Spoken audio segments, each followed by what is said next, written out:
एक, साबुदाणा खाल्ल्याने हाडे व मेंदू मजबूत होतो। साबुदाणा मध्ये असलेले प्रोटीन्स स्नायूंना मजबूत करते आणि थकवा देखील दूर करते, त्यामुळे तुम्ही न थकता काम करू शकता। 2, सकाळी जास्त जेवण करा, दुपारी जेवण कमी खावे आणि रात्री खूप कमी जेवण किंवा हलके जेवण करा, असे केल्याने तुमचे आरोग्य चांगले राहील। 3, केळीचा गर जळालेल्या जागेवर लावल्याने आग दूर होईल आणि फोडही येणार नाही। 4, उभे राहून पाणी प्यायल्याने गुडघेदुखीचा त्रास होतो, म्हणून पाणी नेहमी बसून प्यावे। 5, बाजरीची भाकरी दुधात मिक्स करून खाल्ल्याने शरीर मजबूत होते। 6, कोथिंबीरचे सेवन केल्याने पोटासंबंधित समस्यापासून आराम मिळतो। 7, जेवणानंतर थोडे जिरे, ओवा मिक्स करून खाल्ल्याने पचनक्रिया सुधारते। 8, पोट साफ होत नसेल तर गरम पाणी प्यावे, त्याचबरोबर केळी खावेत, याने पोट साफ होते। 9, काळे हरभरे खाल्ल्याने शरीरातील दुबळेपणा दूर होतो। 10, दुपारी जेवण केल्यानंतर विश्रांती घेतल्याने मेंदूला शक्ती मिळते।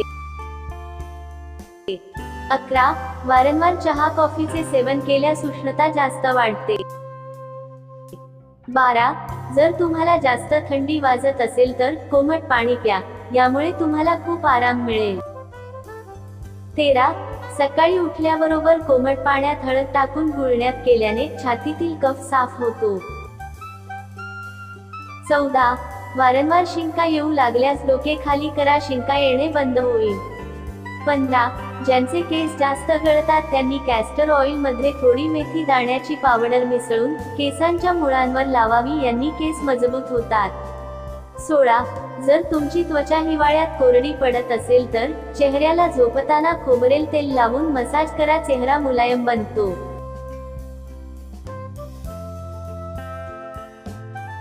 17, मिल्क पावडर मात्र होल मिल्कची वापरावी, बेबी फूड वगैरे वापरले तर गुलाब जामुन चिवट होतात, अमूल होल मिल्क पावडर किंवा नेस्प्रे योग्य आहे।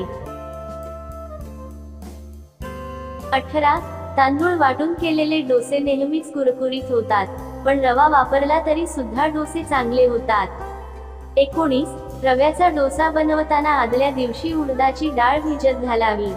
20, आलू टिक्की करताना, बटाट्याची वाटी करताना हाताला तेल लावावे, म्हणजे चिकट होणार नाही।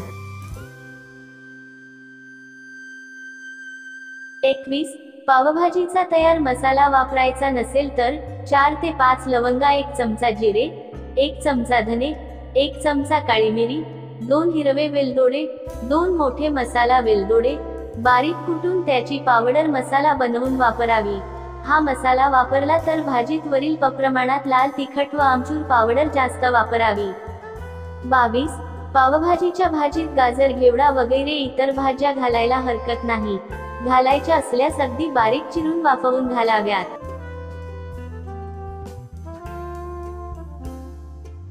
23, कडधान्याची आमटी करताना कडधान्य भाजून न घेता आदल्या दिवशी रात्री भिजत घालून शिजवले किंवा मोड आलेली मटकी वगैरे घेऊनही आमटी चांगली होते।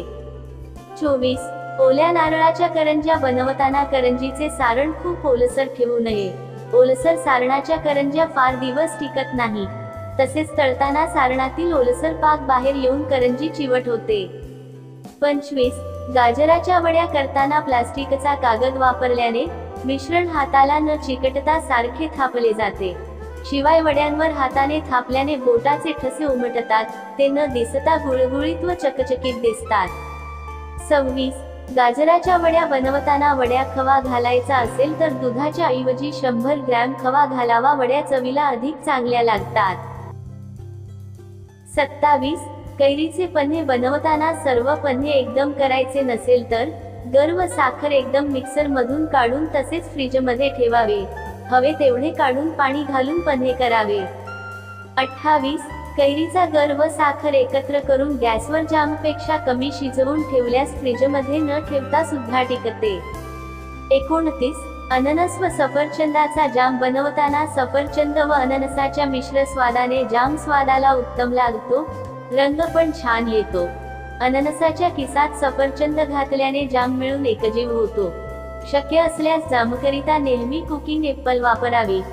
जाम करिता वापरावयाची सफरचंद आंबटसर असावे. 30. सोलकढी बनवण्याकरिता नारळाचे दूध काढताना जे कोमट पाणी वापरतो त्यामध्ये 1 वाटी साधे दूध घालावे. नारळाचे दूध पांढरे शुभ्र दिसते व चव उत्तम येते.